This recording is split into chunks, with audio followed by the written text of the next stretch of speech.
Secretariat, there are quite a number of correspondences. Who is being intellectually dishonest?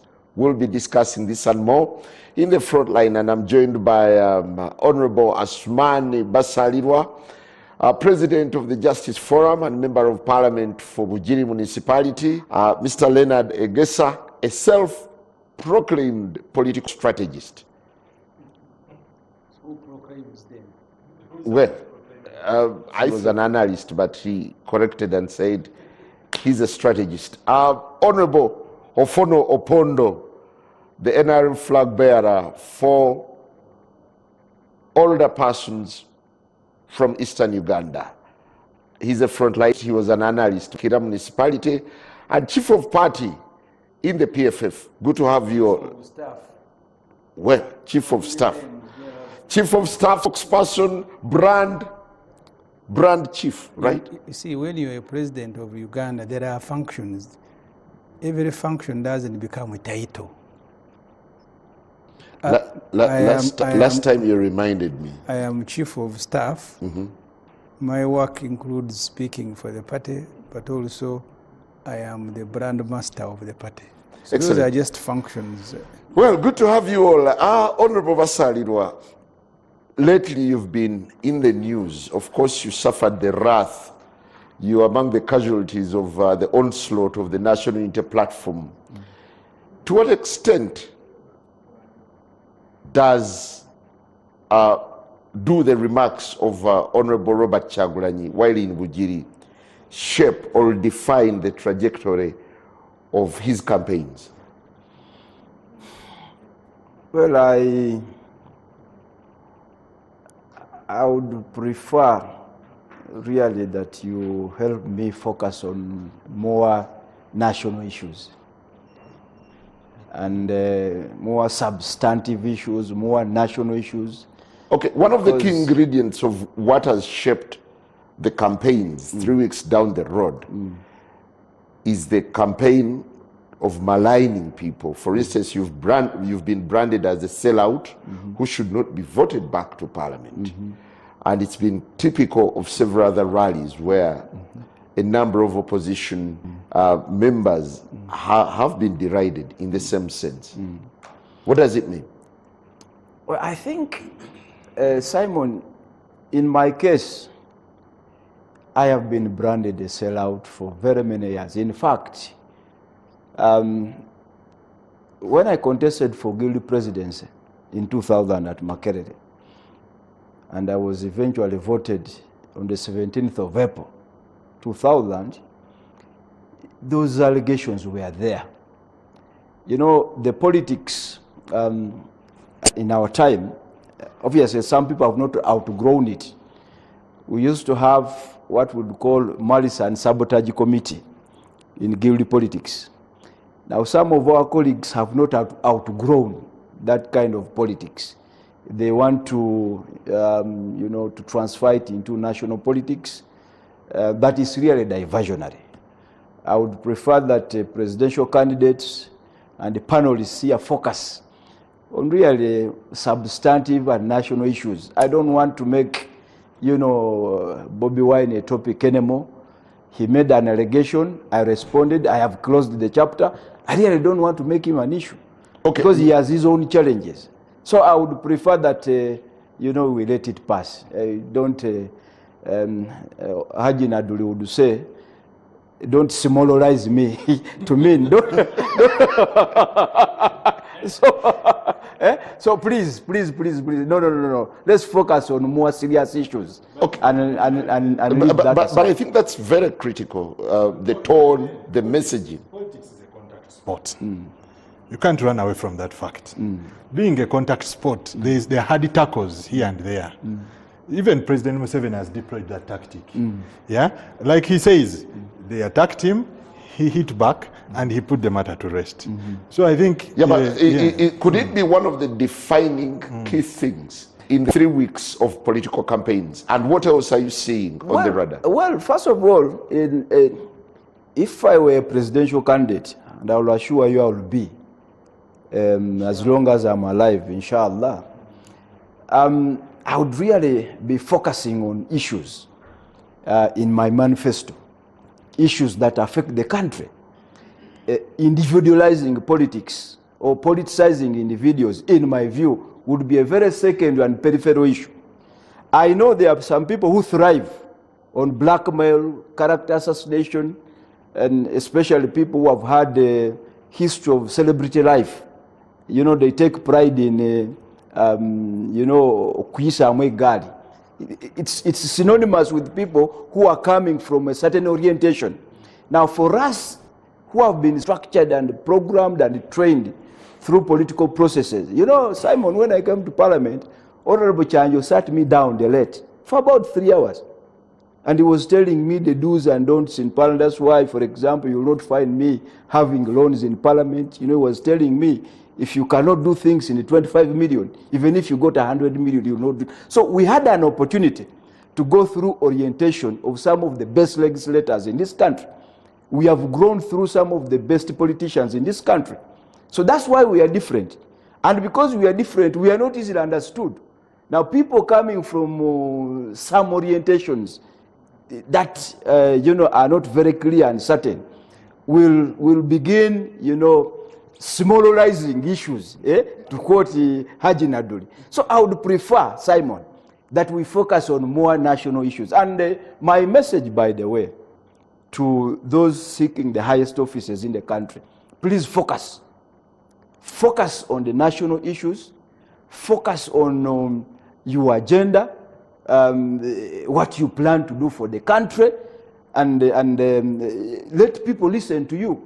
If you don't do that, you'll be doing a very big disservice. And if you decide to go person, as my brother says, it's a contact sport, let it also be as a matter of principle. Okay? When you make a comment, don't make a pedestrian comment on an individual. Make a comment with further and better particulars, as we say in law. When you make a pedestrian statement, then you become a pedestrian. So for me, I want to look at it in that broader angle, in that broader sense. And as I say, I feel your tone. You sound rattled. By what? The remarks of the... By what? But as I said, don't take me there. Simon, I think we shouldn't let the president of Justice Forum Party get away with the brush off. We say all politics is local. Yes. There's that phrase. Yes. I guess you know what it means. Now, let us look at Basariwa's own background, immediate background, to becoming an MP. And that's why I don't want us to let him run off. Roped by. Basariwa had run for elections in Bujiri, I think twice. Thrice. And you had not been successful. This person from some background, celebrity background, you went and hired him. That was a hired gun. So you hired a gun, it came and shot some birds for you, and you entered Parliament. I want to believe that you must have discussed his coming onto your campaign platform, certain expectations. None of us, at least I'm not privy to them, those expectations. I suspect that it is out of his frustration, disappointment, that probably you have not met those expectations. Coupled, there is a fallout. Yeah, coupled with probably how you walk these days and how you talk. They're saying he's now telling your voters who, in their view and in his own view, if he had not come onto your campaign, probably you wouldn't have succeeded.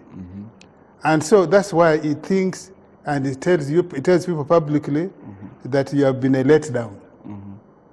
You have used here the phrase a sellout. He thinks you are a letdown. So maybe, could you tell us what minimum agreement you had that he now concludes that you are a sellout? Did that agreement have a confidentiality clause? Well, if let him say so. Let him say so. But for him, just I don't agree with the. First of all, I don't consider Kyagulanyi much. Even when he has people following him, but many of you believed that was something. And that's why you brought him to your side. You see, Simon, again at the risk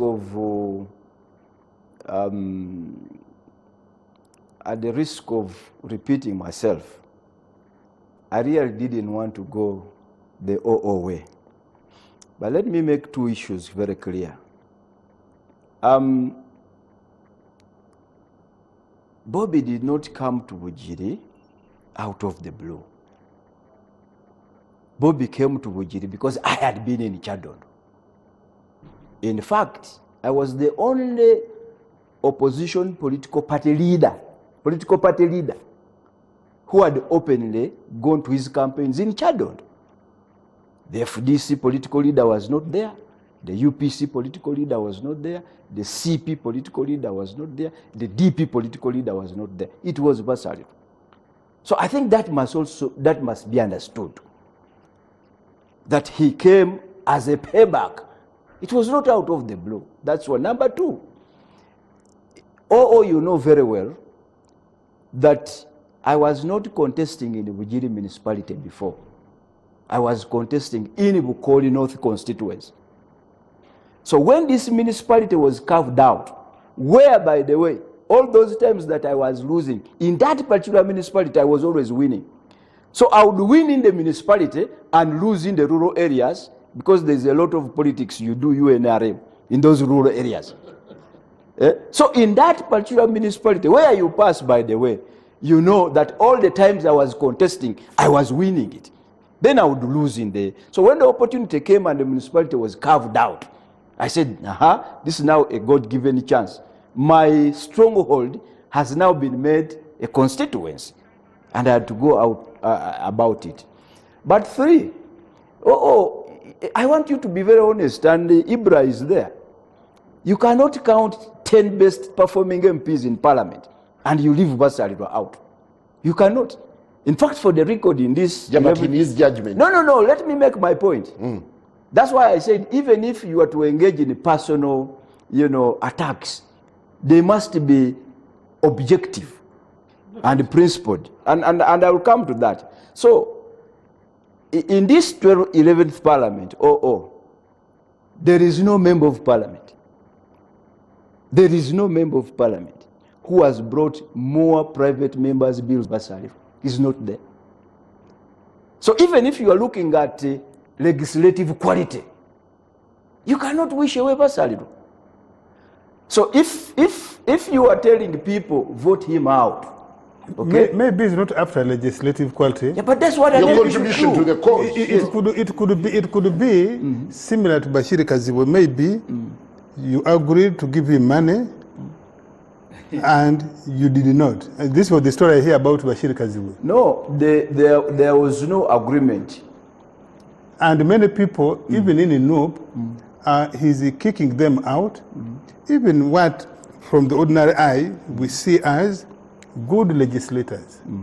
No, he's also kicking out rebel MPs, just like your boss kicked No, out I'm talking about good legislators, the part Ambassador is talking about. The question is leadership.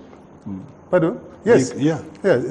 So maybe he's not after his priority area.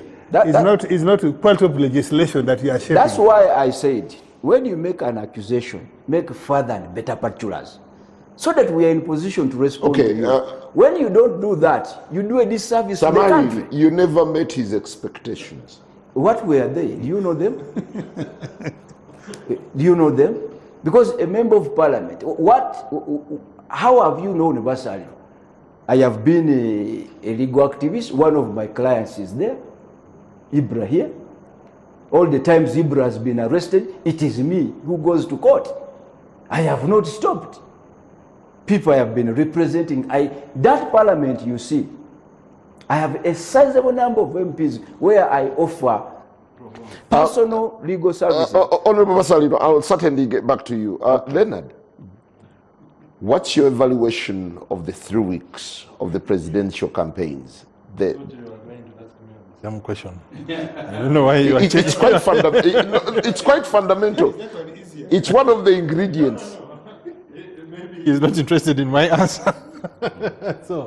So, but before we go into that, but anyway, it is also part of what has been in the 3 weeks of the presidential campaign. Number one, politics is a contact sport. And in a contact sport, you do not choose the style that your opponent uses. So, for example, Honorable Basalirwa cannot decide how he gets attacked. That is a prerogative of the other side. So you don't choose the strategy that the other team uses. The team uses a strategy that it considers to be effective. Yeah. The other thing is, OO says that maybe the NUP presidential candidate is not interested in the quality of legislators that he used to ally with in the previous election. That could also be true. Like I said here, monkey see, monkey do. He's been groomed by the politics of NRM.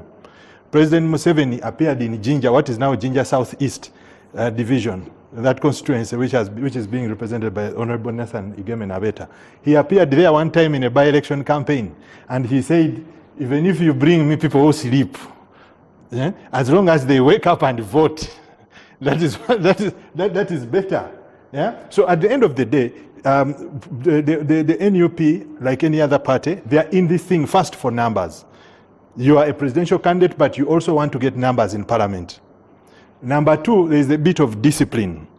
Yeah. So you cannot say that NRM can kick out rebel MPs, but NUP cannot kick out rebel MPs.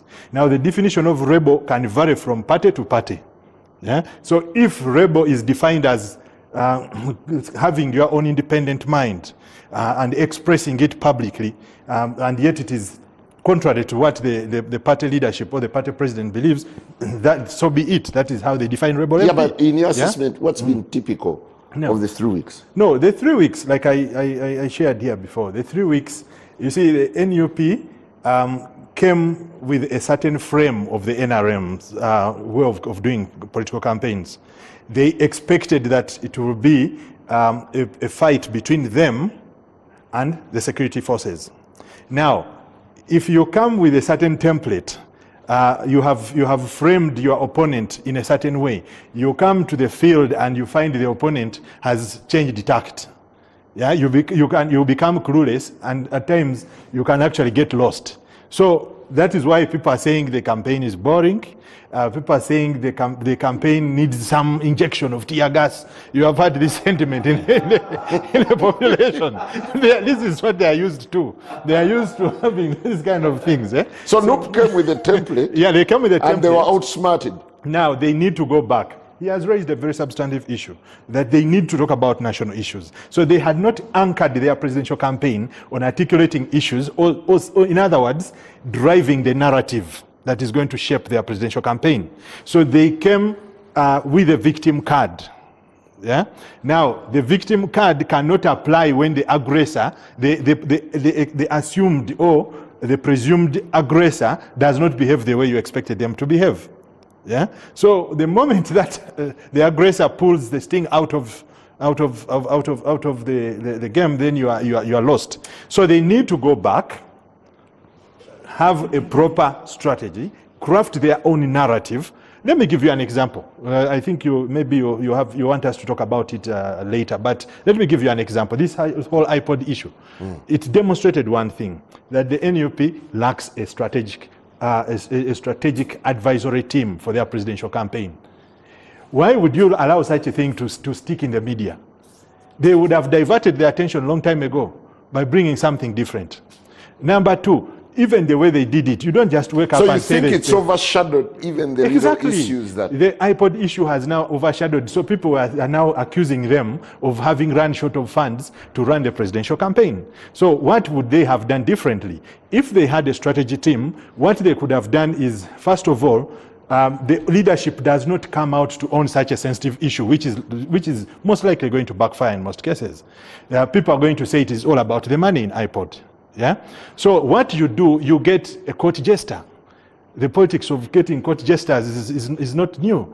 Even President Museveni has used it countless times. When he says he wants to change age limit, he does not start the conversation, or he does not tell his Secretary General to write to the party whip in Parliament. No. What he does, he gets one person who behaves like a jester. A mudingidi in Uganda, that's what they call it, the mudingidi. So a person goes and kneels down and starts saying, no, this man must die in power. This man should be here. So you get such people. They come and introduce the topic. In fact, if the NUP, for instance, had got some young people, they go to Kavura and say, no, we want to get that money from IPOD. Yep. Get it from there, distribute it to us. Why would you focus on the National Unity Platform specifically? No, because there are 8 players in the race. I've already told you there are some who are inconsequential. They are gig candidates. I cannot donate my time to gig candidates. We are talking about contenders. You have 2 contenders. The race has been binarized. There are 2 contenders. You have the candidate of the NRM, the incumbent, yeah, and you have the NUP so candidate. How is the NRM candidate doing? The NRM candidate is business as usual. I don't expect them to change. I mean, for him, he knows this is his exercise. He's managing. He knows he will be announced winner. So I don't see why I should even spend my time on him. In your analysis, what have been the highs, lows, and surprises in the 3 weeks? Well, remember that 3 weeks ago, presidential candidates, through their agents, in a meeting convened by the Electoral Commission, harmonized their programs. Right. To the best of my observation, most of the candidates, starting with the NRM candidate, Yoweri Museveni, we have tried to stick to that program. So far, there is no single public meeting, you call them campaign rallies, that we have missed on account of failing to meet our timeline. 2, we have not had any obstruction, whether from a natural cause or otherwise, we have not had.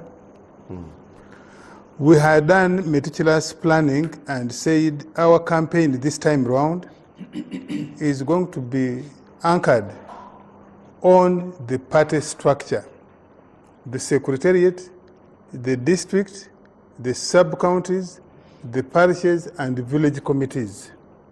Previously, you remember, we used to announce something we call the National Task Force in Kampala.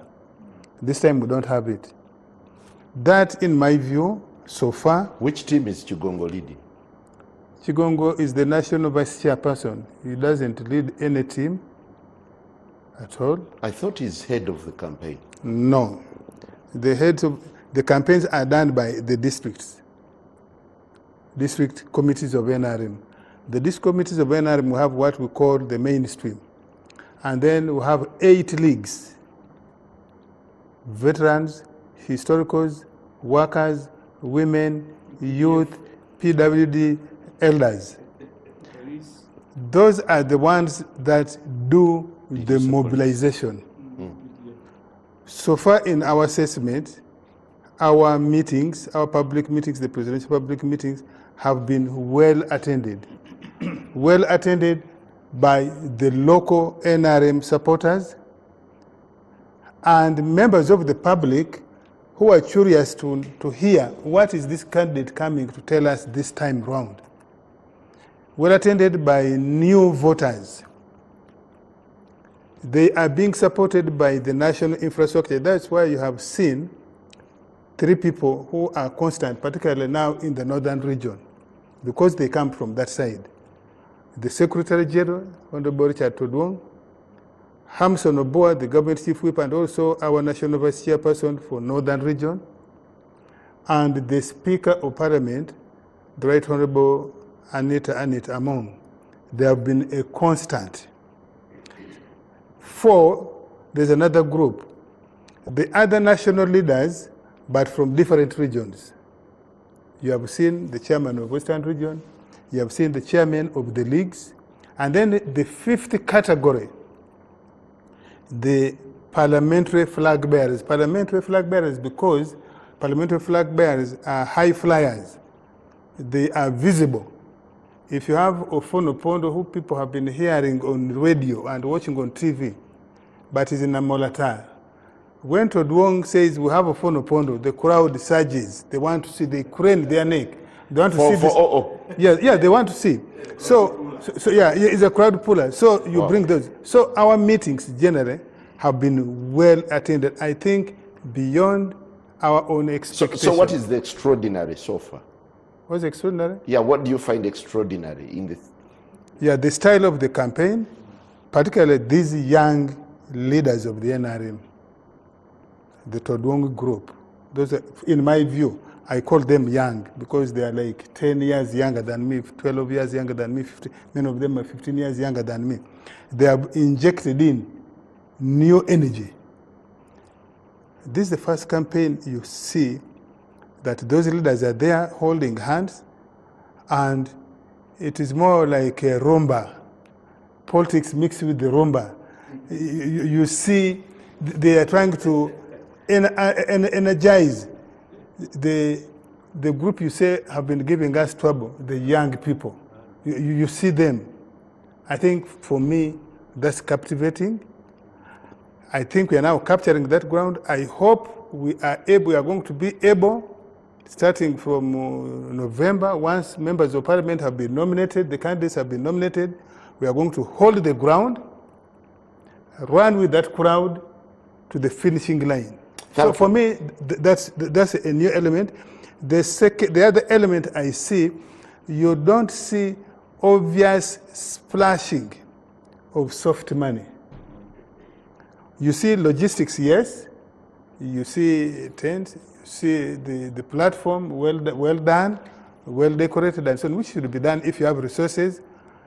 You see the crowd, but you don't see petty spreading of cash at the presidential campaign, which was not, is unlike before. Unlike before, we used to, by now you would have had accusation of somebody has eaten our money, somebody who slept in the lodge and the money meant for logistics was stolen from them.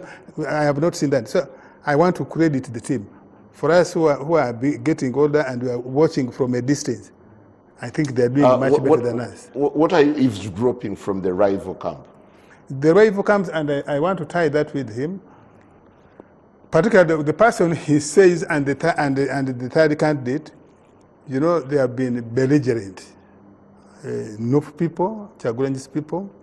I had expected that the group from FDC, the old FDC, they now have a new FDC. I think they had been built to come with belligerence. Once the state prevailed over and said, no, police, intelligence, the army, don't have open-chest confrontation with these guys. Maybe close one eye, even when they're on the street, close one eye, let them pass, because after all, they will not be on the street endlessly. They will be there for 15 minutes. Why? Because they have 4 other rallies to attend. So they can only be on the street for about 30 minutes maximum. And I think that has denied that group that had come with the belligerence, with the bellicosity, we are going to fight. And because of that, we have denied them the media headlines. Even from you, the gullible journalists and the gullible media houses, we have denied them the headlines. Esasamaza. Yeah, but you would give it to them. Even with the blockades, they are able to raise huge crowds. I am saying, I think that, and I hope you police officers, Mr. Byakagaba, maintain that posture. Maintain that posture. We deny these guys unnecessary headlines and also sympathy. You remember, even NRM people, when NRM people, the reasonable NRM members, when they sit in their sitting room and they are watching TV, they are watching their TV news, and they see police having rough tackle with these young people, particularly these young people who are actually our children, many of them are the age of our children. They say, but are these NRM people reasonable? Because they see us as the people in charge of the security. Now, when a policeman does even their own mistake, you cannot divorce that police mistake or policing mistake from the NRM. Thank you. And so I think that's something new. Thank you. Honorable Semuju, Do you feel astonished by the level of compliance that opposition candidates... They're going for personal attacks. that opposition candidates have really demonstrated over the 3 weeks? When you're competing with a mafia like a group, like NRM, you need briefing and debriefing almost daily. The NRM, Mr. Museveni and his group decided how this campaign should run. First, the opposition and mainly the Honorable Kyagulanyi and his group must not have money at all. That's why very quickly they brought a law in Parliament and said even the money they're entitled to under the law, remove it. But I am also told they have deployed people all over the world to ensure that even Ugandans who are making a contribution, they don't make that contribution. I was in South Sudan. We had gone for a parliamentary program. And I met there Ugandans who are raising money for National Unity Platform. They told me actually in the market that we are raising money monthly. They have made sure that money doesn't flow. I'm told that even if you are coming with $1,000 in a bag, they must follow you to your residence to ensure that that money is for Nyanya, not for campaign. So make sure they don't have money. That is one. Two, make sure they don't pass and use the main roads leading to the main trading centers, areas that are highly habited. Restrict them to peripheral roads where they are almost meeting nobody, where there is no traffic, and then slowly walk them to the venue of their rally. I have told the people here, 2016, I was in charge of Dr. Besigye's nomination. We spent 4 hours walking from Nambole, and our nomination rally was in Nakivubo. They told Kyagulanyi, you can't have a rally in Katwe. They took him far away in Natete, not even Natete itself, away from Natete, and they are leading you there. But also remember, I don't want to forget that Museveni had just concluded his first phase of the campaign under PDM. He had reached everything. So Museveni and his group sat down, crafted the sort of campaign, and I want the risk of repeating myself, because Museveni now officially is 81 years old. There is things that an 80-year-old man cannot do. I am told the reason he even repeats his own speeches, he moves with the screens, 2 of them huge. At some rallies, they first play a speech of the previous day, and then he makes few remarks. What Ofonopono thinks is a tactic, it is being conditioned by the biological inadequacies. You can't have an 80. In Africa, it is common. I saw people in Cameroon walking a beer to go and pick, yes, but they are walking him like a toddler to go and pick nomination forms. And in NRM, it is typical. I saw them sponsoring Moses Ari to go and become an MP. Immediately, he completes NRM campaigns, he's in Germany for treatment. But they know how they deal with their old people. So they don't want to stretch them. So this particular campaign was made to suit Museveni's biological limitations, but also to fit his lack of popularity. Because Museveni as a person, he fears crowds. You go back and read Onapito's book. In the middle of the night, he's calling Onapito, why is my crowd? I've told you, I was in Makerere doing journalism. And Museveni took journalists to a press conference to say he had a bigger nomination crowd than Semoge. He even came with a footy ruler. He said, I had measured the Kororo. One person fits, this footy ruler is the size of a person. So I had 2 million at my nomination. Just a second. Opondo was at the secretariat then. Is this true? No, he wasn't at the secretariat. He was at the secretariat. 96, you are still New Vision. It was. Yeah. No, but Semuju is now changing the story. You remember, Semuju is the one who has been on these shows here, saying Museveni was too old to do rallies. He even peddled here that Museveni was going to change the constitution so that parliament votes. I have never said that. You have been you and Miriam Matembe because I fairly know Museveni. Now Museveni drives actually for on average 40 kilometers if you look at those districts. Yes, 40. Yeah. 40 kilometers. No, look at these districts. For example, we did the districts of but Nebi, you are diverting me. Nebi, listen, Nebi and Zombo on one day. At 11, Museveni is in Nebi. Is young. I'm not saying he's young. I am saying Museveni has now disproved you because he's able to do public rallies. Okay. 2 of them every day, or even 3, which you did not believe he would do. That's incredible, isn't it? So when they were assembling, when they were assembling a team and a program, initially he wanted to address only 50 rallies. Because, and this is obvious, we all have our parents who have grown old. But I don't want to lose the main, I don't want to lose the main point. Are you now the one who has changed this program so that he does it too? And allow in addition to state duties. And allow Opondo to smallerize